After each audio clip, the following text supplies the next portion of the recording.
নির্যাতন দেখেছেন, এরপরে যদি আমাদের দিকে চোখ তুলে তাকানোর সাহস করেন, কোটি মানুষের সমাগমে পিষে ফেলব।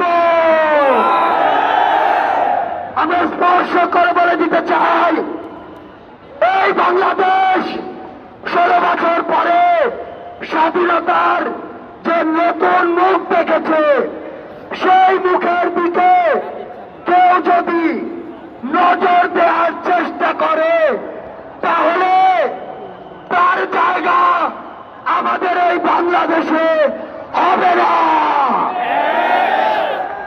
আমরা একটি কথা আপনাদের স্পষ্ট করে বলে দেই, ওই যে শয়তানরা, ওই যে কুচক্রীরা, তাদের যারা দোষর, তারা কিন্তু একদিনের অভ্যুত্থানে এই দেশ ছেড়ে চলে যায়নি।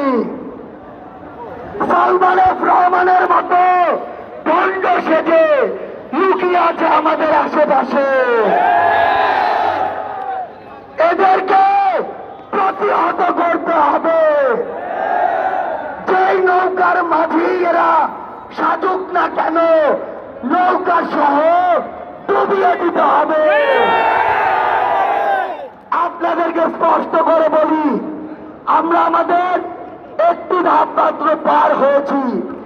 যতদিন পর্যন্ত জনতার দ্বারা নির্বাচিত জনগণের সরকারের হাতে ক্ষমতা না যায়, ততদিন পর্যন্ত রাজপথে 10 মিনিটের ঘোষণায় নামার জন্য প্রস্তুত থাকতে হবে।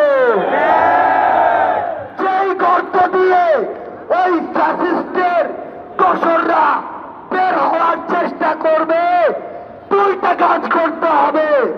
সেই গর্তেই তাদেরকে ঢুকিয়ে দিতে হবে এবং ওই গর্তে তালা দিয়ে দিতে হবে।